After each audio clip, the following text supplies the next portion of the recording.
بجلوہ افروز علماء کرام وحاضرین مجلس، السلام علیکم ورحمۃ اللہ وبرکاتہ۔ الحمدللہ الذی کفا والسلام علی عباده الذین اصطفا، اما بعد اعوذ باللہ من الشیطان الرجیم، بسم اللہ الرحمن الرحیم۔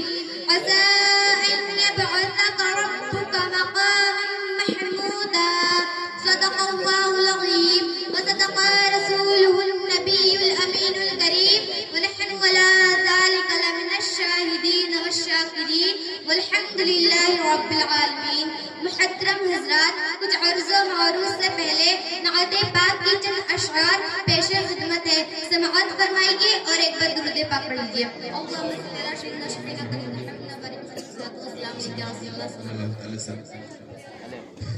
دل میں کسی کو اور بسایا نہ جائے گا، دل میں کسی کو اور بسایا نہ جائے گا، دل میں کسی کو اور بسایا نہ جائے گا، دل میں کسی کو اور بسایا نہ جائے گا، ذکر رسول پاک بلایا نہ جائے گا، ذکر رسول پاک بلایا نہ جائے گا، دل میں کسی کو بسایا نہ جائے گا،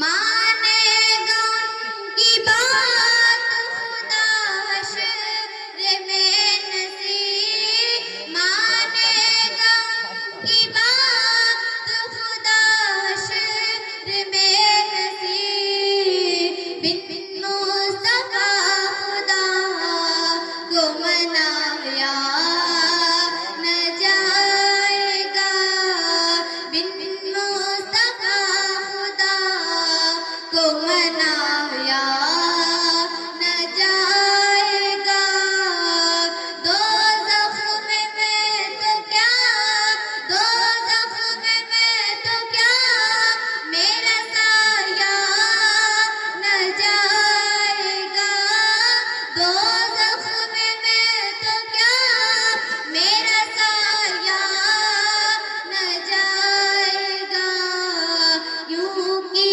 رسول پاک سے دیکھا نہ جائے گا، یوں کی رسول پاک سے دیکھا نہ جائے گا۔ حضرات گرامی، رب کائنات قرآن عظیم میں اپنے محبوب کی شان و شوقت کا اظہار فرماتا، ارشاد ربانی ہے، عسى أن يبعثك ربك مقاما محمودا، مقام محمودا یعنی ان قریب پروردگار عالم آپ کو مقام محمود پر فائز فرمائے گا۔ حضرات، یہ مقام محمود کیا ہے؟ آئیے اسے سمجھے۔ امام فخر الرازی رحمۃ اللہ علیہ تفسیر کبیر جلد نمبر 5 میں مقام محمود کا معنی بیان فرماتے ہیں، انہ الشفاعت یعنی یہ نبی اکرم صلی اللہ علیہ وسلم کی شفاعت ہے۔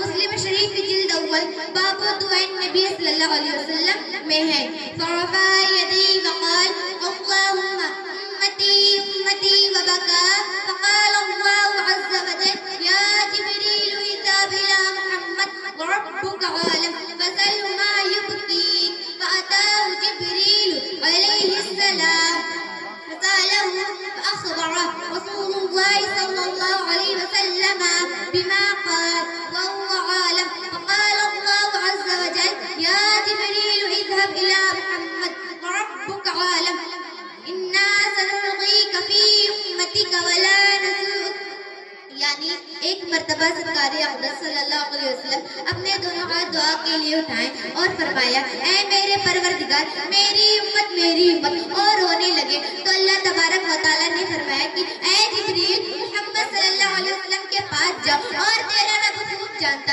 لیکن ان سے پوچھو آپ کیوں رو رہے ہیں. طائر صدرہ حضرت جبریل اسلام سرکار مدینہ صلی اللہ علیہ وسلم کے پاس آئے اور عرض کیا آپ کیوں رو رہے ہیں. آپ نے اپنا حال بیان فرمایا. حضرت جبریل اسلام نے بارگاہ الہی میں عرض کیا تو رب تبارک و تعالیٰ نے فرمایا کہ اے جبریل محمد کے پاس جاؤ اور کہو کہ تمہاری امت کے بارے میں ہم تم کو راضی کر دیں گے اور مایوس نہیں کریں گے. اس کی ترجمانی سرکار اعلیٰ حضرت یہ فرماتے ہیں اللہ کیا جہنم اب بھی نہ سرد ہوگا. رو رو کے مصطفیٰ نے دریا بہا دیے ہیں. رو رو کے مصطفیٰ نے دریا بہا دیے ہیں. میرے اسلامی بھائیوں اور پردہ نشین میری ماں بہنوں آؤ سرکار دو عالم صلی اللہ علیہ وسلم کے کمال شفقت کو سمجھو کمال محبت کو دیکھو کہ آقا کے دل میں اپنے گنہگار امت کا درد کتنا ہے. خطا کار امت کی فکر کتنی ہے. سیاہ کار امت کا غم کیسا ہے. بدکار امت کی یادیں کیسی ہے کہ پوری زندگی امت عاصی کے غم میں روتے رہے. پوری زندگی امت عاصی کے غم میں آنسو بہاتے رہے. پوری زندگی اپنے گنہگار امت کو یاد کر کے آہو ہوا کرتے رہے. پوری زندگی بارگاہ رب العزت میں فریاد کرتے رہے یا رب حبلی امتی یا رب حبلی امتی. اے میرے رب میری امت کو میرے حوالے کر دے.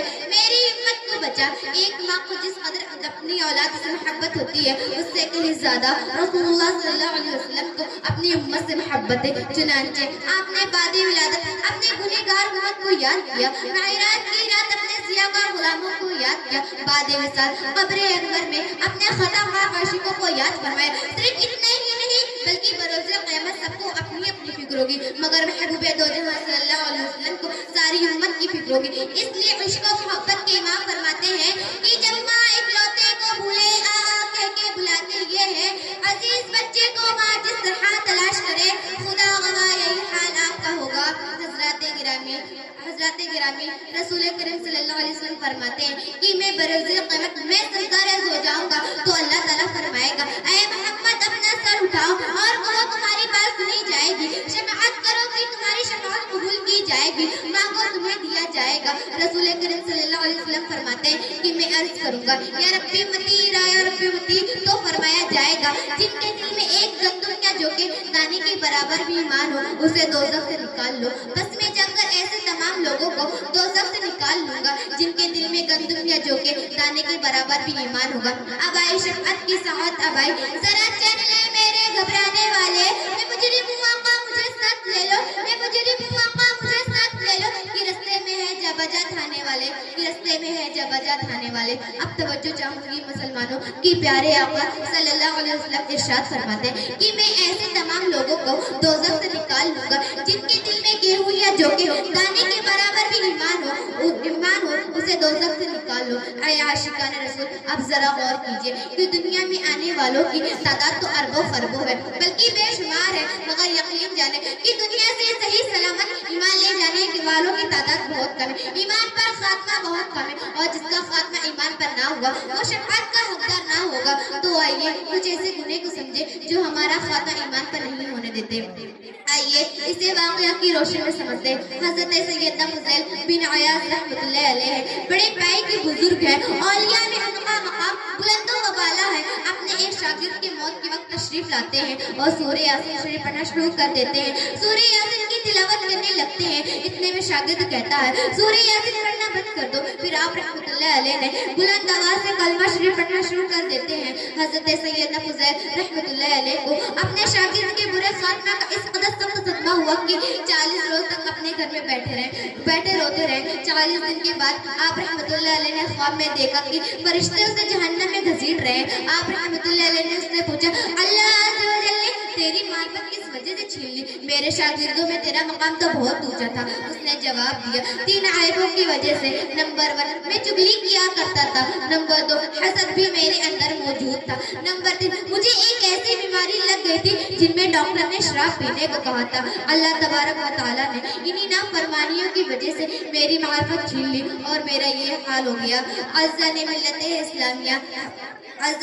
اسلامیہ حسد چغلی اور شراب پینے کی وجہ سے ایک ایسا بندہ جو معرفت عبادت کا درجہ رکھتا تھا اس کی ایسی حالت ہو گئی تو ہمارا حال کیا ہوگا؟ ہمیں اپنے گناہوں سے سچے دل سے توبہ کر لینی چاہیے. پڑھیے استغفر ربی من کل ذنب واتوب الیہ. اللہ پاک ہم سب کا خاتمہ بالخیر فرمائے.